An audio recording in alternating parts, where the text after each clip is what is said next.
the senator started storming Kristi Noem's DHS event, right? That she was having for reporters and for press, and like, it didn't even make any sense. Who would do this, right? Why would you go up yelling at the stage? Nobody knew who he was. I mean, listen, I'm in the news business, and I had never really seen this guy. He had been appointed, okay, by Newsom.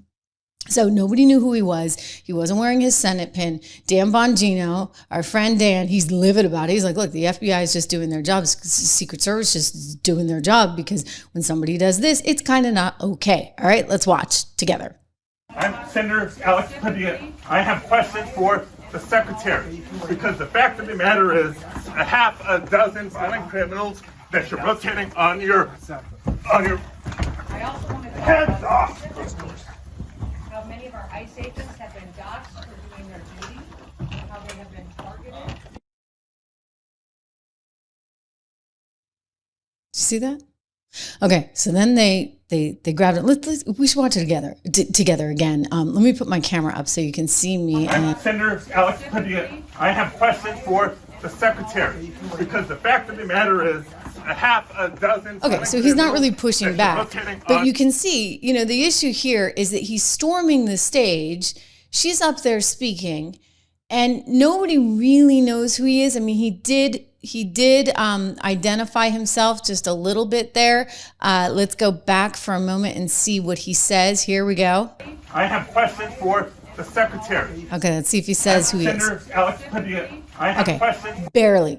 I am Senator Alex Padilla. I'm Senator Alex Padilla. I have questions for the Secretary, because the fact of the matter is a half a dozen violent criminals that you're rotating on your. I mean, he's doing it all on stage. Come on. And so then you get the FBI there, and then you see the FBI guys, they take him down and they handcuff him, and the left is now going crazy. But I'm looking at it and saying, who the heck storms a stage? I mean, come on. Like, time and place. I mean, do we have to go back to that? It's like La Monica all over again out in New Jersey. Really and truly, people, come on. So they're all freaking out, but I'm telling you that he was worried to be a security threat, okay? And this is a DHS event. Let's watch her reaction. I would say as we were conducting a press conference to update everyone on the enforcement actions that are ongoing to bring peace to the city of Los Angeles, and this man burst into the room, started lunging towards the podium, interrupting me and elevating his voice, and was stopped, did not identify himself, and was removed from the room. So as soon as he identified himself, appropriate actions were taken. But I would say that, I had a conversation with the senator after this. We sat down for 10 to 15 minutes and talked about the fact that nobody knew who he was. He didn't say who he was, that until he was had been lunging forward, and people were trying to detain him for quite a period of time. And that this, we're leaders, we're public servants. And if he had requested a meeting, I would have loved to have sat down and had a conversation with him. That coming into a press conference like this is political theater. It's wrong, and it does a disservice to this country and the people who live here. So we sat down, had a conversation. We probably disagree on 90% of the topics, but we agreed to exchange phone numbers. We'll continue to talk and share information, and I think that's the way it should be in this country. I wish he would have acted that way in the beginning instead of creating a scene like this. Yeah, I mean, unnecessary, right? I mean, he's feared to be some kind of security threat. You get a cabinet secretary out there. You get Secret Service, who, by the way, they were already caught. Kind of asleep on the job. Remember how they stole all the cash out of her wallet there in D.C.? So they're under pressure. And you get some guy yelling at her and marching towards a stage that nobody recognizes. I mean, look, if it were Bernie Sanders, right, maybe people would know. But this guy, nobody's ever seen. I mean, listen, okay, I'm in the news business. I wouldn't have recognized him. And I have a pretty good fluency, in terms of who's a senator, who's not, et cetera. So...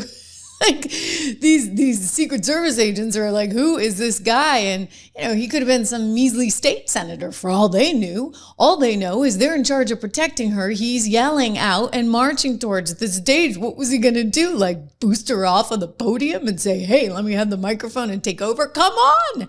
Okay, so they're doing their job. And now you should hear the chorus from the left. Oh my gosh, they are absolutely positively livid.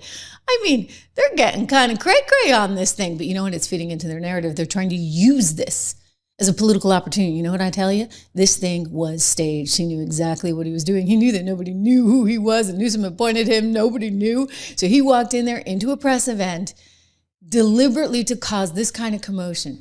And then they knew their script. They knew their script. They were going to say, hey, you know, like if they can do this to Padilla, look, they can do it to you, blah, blah, blah, blah, blah. They're going after a sitting U.S. senator.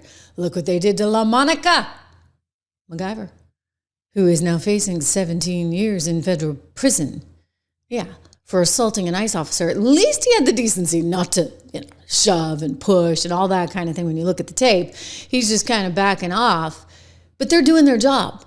Let me see if I can get the statement from Dan Bongino. I know you guys are mad at Dan right now because of the lack of coverage of the Epstein stuff. But Dan did actually put out a good statement, and he's a pretty honest broker. I've known him a long time, and I just want to share this with you because, Dan's point was, what's the Secret Service supposed to do? Thank you very much. We're going to go to Cory Booker, Spartacus over there in New Jersey, who's using this as his grandstanding moment. He's like, wait a second, why is somebody else getting attention? Why am I not getting every single bit of attention? This should be me with this opportunity. I'm telling you, they're trying to make it into some kind of George Floyd thing. This is what Anna Paulina Luna warned about on this show when she came on earlier this week. She said they were trying to use this. What they had realized is, per all the new CNN data, they actually are losing ground significantly with Mexican Americans and people who are here legally. And so in order to make up for that, they're trying some funky stuff, and they want to turn this into some kind of George Floyd moment in California. And they thought they could, right? They thought they could because they thought, as of yesterday, that the judge was going to agree with them, but that is not the case. The judge didn't agree with them at all.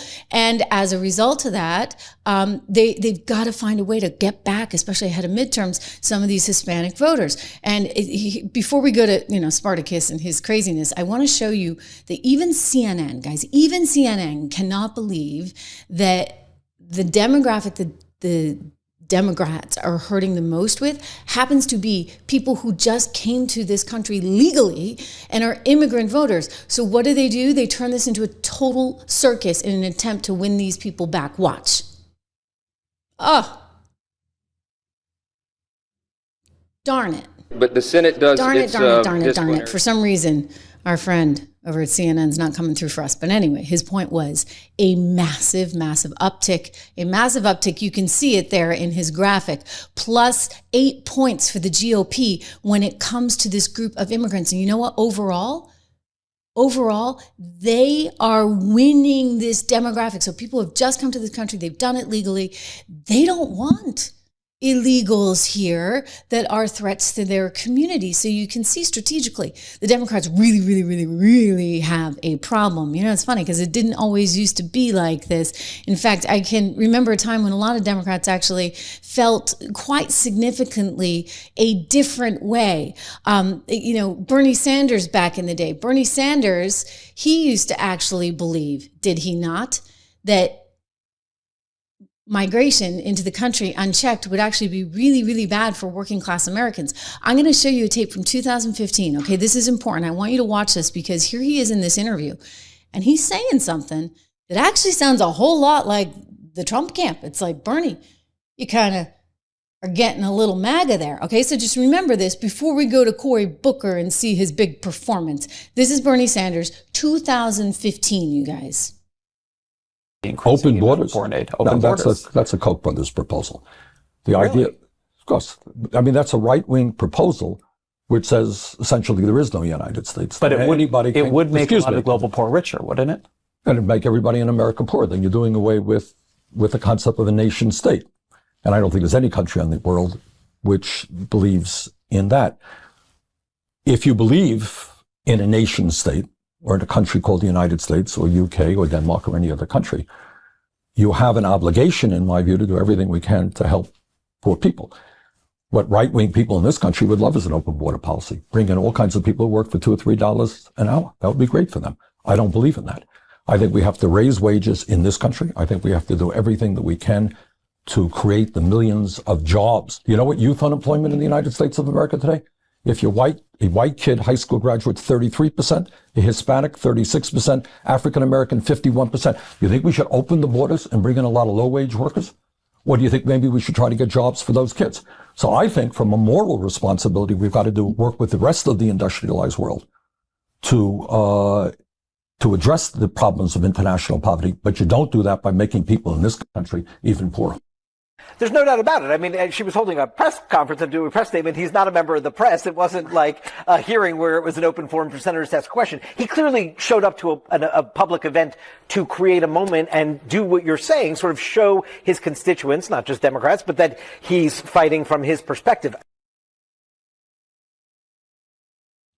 Fighting from his perspective. All right, there you go. There you have it. Even CNN knows this was nuts. This was just an actor doing his thing. I mean, couldn't they have gotten Adam Schiff? Oh, no, he's too recognizable. See, like people would have recognized Adam Schiff. This one nobody knew, so he kind of could, slide under the radar and get in there. And then they say, oh my gosh, if they can take him down, they can take you down. They can take anyone down. And so this was Cory Booker, senator from New Jersey's little moment of fame, you guys. And it's wild. It's wild because if you go back a few years, look at, say, Bernie, they had a very different view on this policy, okay? Very, very, very different view on this policy.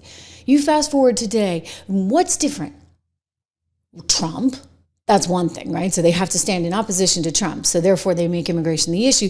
But the other thing that's really alarming, and you can go back to what New York was trying to do, and we showed you the New York Times report, 800,000 non-citizens that they were trying to make voters in the state of New York until it got all the way up to the appeals court, and the appeals court was like, no, you can't do this. They can't vote in state elections.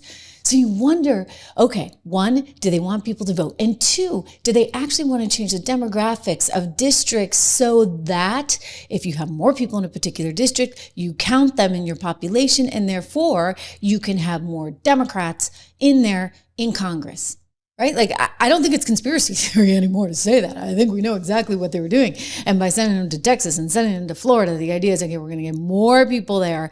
And the hope is that we're going to have more people to vote blue. And so there is a method to the madness that, should have been called out, is being called out, but they're not willing to do so. Instead, they're trying to twist this into something else entirely. Okay, you ready? We're going to watch Cory get all dramatic on us like he deserves some kind of Emmy award. Yeah, it would be an Emmy too, right? For this performance, ladies and gentlemen, Senator Cory Booker from New Jersey, not to be outdone by Senator Padilla from California. He needs his 3 minutes of fame. Watch. And this son of Mexican immigrants who cleaned homes and served food, this man with equal dignity in this body, today was driven violently to his knees, as if made to kneel before the authority of the executive, because he was so-called disrespectful. That should offend the consciousness, not just of the other 99 members of this body, it should offend the conscience of this country. Because if you can make Alex Padilla forcibly kneel before this executive, when does it stop? He's a United States senator.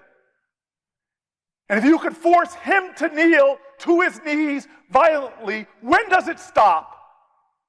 What does it say to other Americans who want to speak up? What does it say to other Americans that want to exercise their constitutional duty? What does it say to other Americans this weekend when they want to peacefully protest? What does it say to other Americans from humble backgrounds who know poverty? That if a United States senator who stands up to do his job can be made to heel, driven to his knees, violently handcuffed, what does it say? Okay. What message does... Okay. We get the picture. We know where you're going with this. We weren't born yesterday, okay? We're astute political people, too, here on the Trish Regan Show.